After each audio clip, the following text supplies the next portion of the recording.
Alick Macheso's album flops at the launch. And I'll tell you why. I know you are putting on your defense shields and you are ready to attack. But I'll give you 4 points on why I believe the album flopped and it could have done better. And this might help the management that are looking into Macheso's album launch yesterday and give it something that is better next time. Hello and welcome to JCTV Africa. We look at issues that are happening in Zimbabwe and across Africa. The first thing that we want to look at this album launch of Macheso, one failure was they could not avoid piracy. While we can blame the government and say government is not addressing the issue of piracy, the issue of piracy is global. It's everywhere. It's everywhere. Here in South Africa, it's there. You go to the US, it is there. But the issue is, how can you curb piracy? Something gets to a certain level where you say, we can curb this.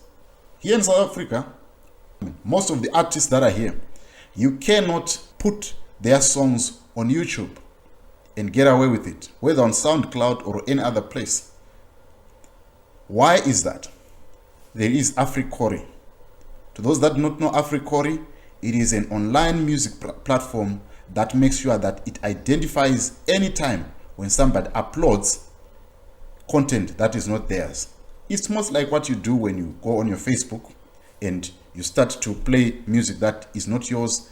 It automatically switches off if you do not say, I do not own the rights of the music played. This is what the management failed to do, to put those limitations on people that upload Alick Macheso's music. We are not even talking about people that are sharing songs on WhatsApp. But this is being aggravated by people sharing this music on YouTube. Because when it is on YouTube, someone can download it. And if they download it, they can then share it on WhatsApp. That is money that is being taken away from the pocket of Alick Macheso. The management could not keep that. And it's not even far away from home. There is Jah Praiser. They can take a leaf of knowledge from Jah Praiser and see how his team manages all that. But for me, it was a failure on the brand management side to not make sure that Alick Macheso does not lose his music to piracy. Point number 2, ticket sales at the album launch. Yes, I totally believe with everyone that album launch was marketed very well and it managed to pull a lot of crowds. But if you look at this crowds that is in a Aquatic complex, how many times have Alick Macheso launched his album at this place? One thing has to give. Alick Macheso has proved beyond reasonable doubt that he's one of the biggest stage performers in Zimbabwe. No one can match that. It was seen during the time of Garamba time. He is the only person who managed to pull more than 48,000 online viewers during the time of COVID. So, one should understand that he is such a person who can pull crowds at any given time.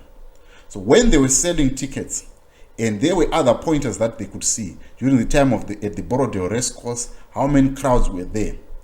These were pointers to the management to say, let's shift to a bigger venue and make sure that there is an opportunity for Alick Macheso to perform in a full house where he has no disturbances. Coming to my next point, we have a problem of stage management. The stage management that we saw at the launch of Macheso's album, where we saw other people even refusing to leave the stage. Some of them were protesting, saying, I have the right to stay in front of the stage. If Macheso had performed at a bigger venue, probably like City Sports Center or even Gwanzora Stadium, like what Thomas Mapfumo did the last time he performed in Zimbabwe with Oliver Mtukudzi, that could have allowed the stage to be clear. You can see here Noah Nyazanda performing in front of the people, but he is surrounded by people that are behind him on stage. Yes, it might raise revenues. What picture is it painting to our international audience? This is a problem because the failure to manage our stage And yet all these videos are now available online. It paints a picture of how we take our music locally in Zimbabwe. And if we don't take our music seriously in Zimbabwe, it means international audience, they cannot take us seriously. So the stage management was very bad, and it left a lot to be desired from the organizers of the show. Then the fourth point is failing to collaborate with one of the international acts. The low-hanging fruit was Macheso. There is a picture that was circulating on social media where Macheso is seen with Alick Macheso in Polokwane. Why hasn't a collaboration materialized yet? One might say, oh, collaborations are expensive. Are you saying that Alick Macheso cannot afford a collaboration with Macheso? Can you not afford a collaboration with Mafikizolo? Collaborations are one of the biggest promoters of music from the time of Oliver Mtukudzi. You remember when he did a collaboration with Ringo. You also saw Japreza.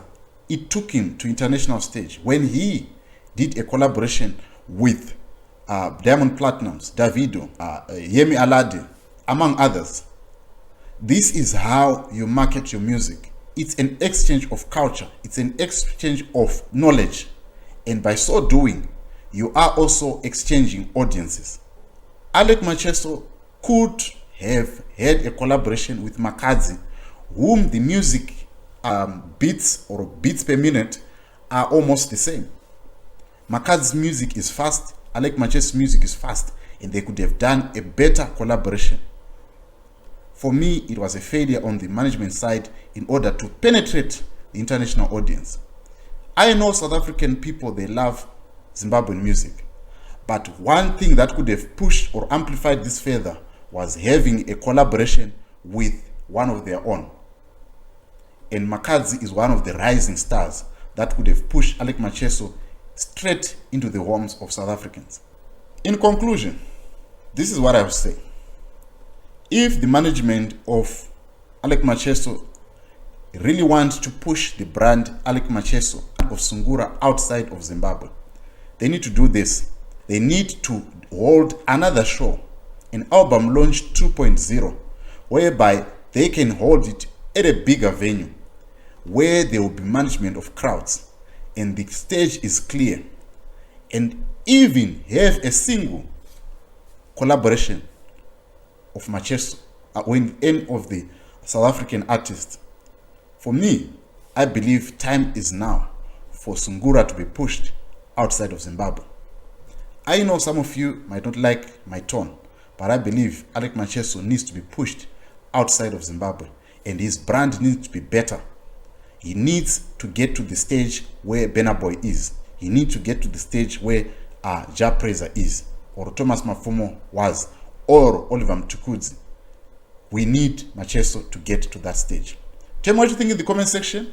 I'd love to hear from you. What do you think about this album launch? Of course, there was money that came out, and lots of money, but it is incomparable with what could have happened if there was better management. Thank you so much for watching. Please subscribe to JCTV Africa. I'll see you on the next episode, and bye for now.